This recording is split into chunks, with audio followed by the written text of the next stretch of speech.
the thing is, I don't know. I could like I don't want to be a gym hero. Yeah. I'm here. I'm here to like. I'm here to compete. And I'm here like to beat people.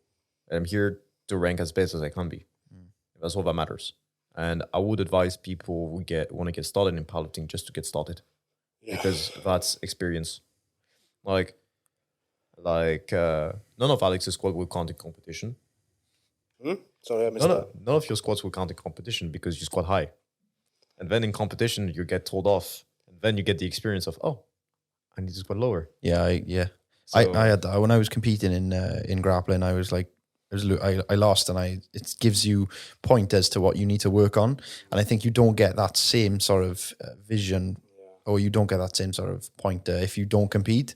You know, if you're training all the time and then you like fail a PR or like a 1 rep max attempt, for example, and you're like, oh, you put it down to these sort of things. Oh, you know, I did this wrong. I'm not too familiar with squat technique, so you know, I'm not going to try and use that terminology.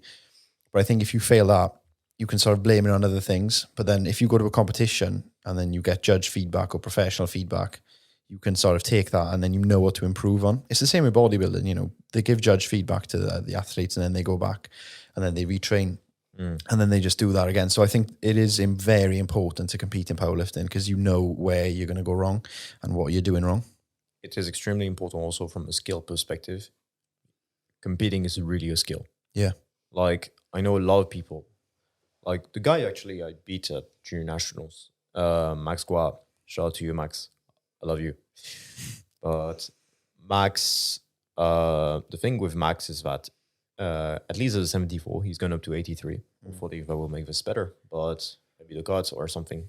He mentioned it was the cut, but basically Max had an amazing training total. He was looking extremely good for national. I think his total was even like was quite close to mine. But the thing is, like on the day, I outlifted him by 57.5 kilos. And it's because all of his numbers plummeted on the day. And it's just being able to like time your peak, being able to like, so that you're strong on the day, being able to take the right decisions on the day when it comes to attempts, being able to deal with your cuts, because like obviously I'm cutting weight to get to my weight class. Yeah, cutting weight isn't fun. No, it's not. It never is, to be fair, but it's necessary. It's like I walk around like right now. This morning I woke up at like 76.4, something like this, and I compete under 74. Yeah. For now. I mean, for the foreseeable future, I don't see myself going up, to be honest. No. I thought you were going to. You told me you were going to. Maybe in the future, but not now. Absolutely not now. You want to excel in this? I think I can. Yeah. So like, I'm still progressing. I'm still making gains. And the cuts never really affects me in competition. Yeah. So let's talk about the psychology of competition day. Obviously, you've got a lot of things going through your head: adrenaline, excitement. You know, all that work you've put in leading up to the contest. What sort of things go through your head? What do you think about? So say now if I was to say, right, you've got 10, well, I don't know how it works, but you've got 10 minutes, you've been called on. What are you thinking? Is there like a process? Say now if I say, oh, you're squatting your attempt in 10 minutes or 5 minutes or a minute, what goes through your head before you get under the bar or get under the bench? I try not to hype myself up too much, because that can lead to just issues. I try to take every attempt by attempt.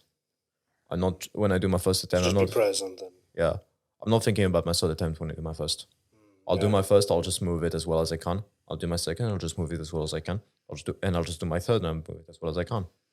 Like, I try to take things one by one, because I've noticed that like overstimulation and having a lot of thoughts in my head really fucks me up. So like, I try like not to think about it. Easier said than done though. Well, yeah, I was going to say that seems like such an ideal scenario.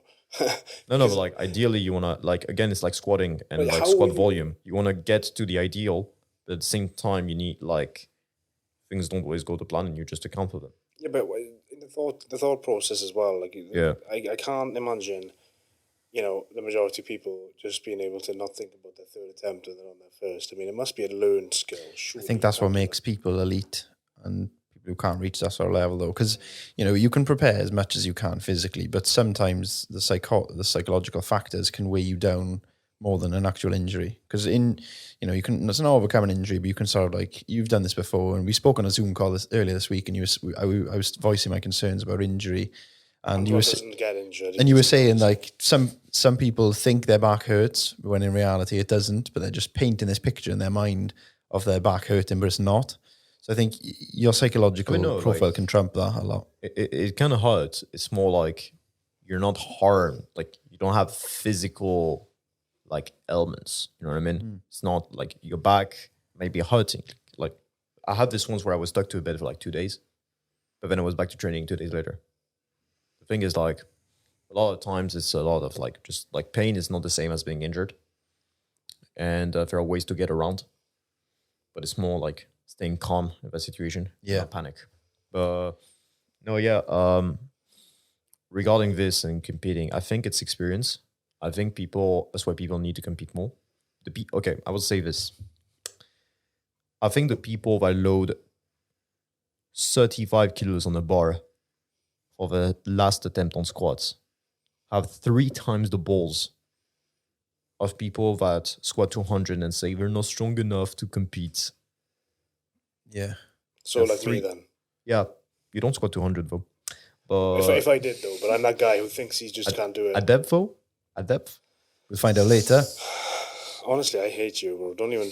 Why do you know why, Alice? Because he's calling you out, and you're being forced to accept this from a world level guy. We'll have footage if your squats are high.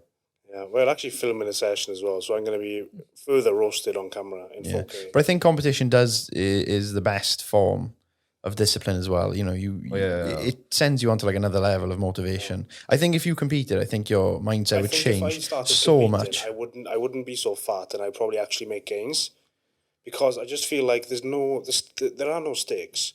The stakes are not high. Yeah, you're not competing against someone specific. Oh, I thought you meant food steaks. no. I thought you meant actual beef. Alex, you forget that last deadlift. I'm giving you my crispy chicken. Yeah, I was gonna say what? Yeah. No, I'm just saying, like, if there's no pressure on, and I can go in the gym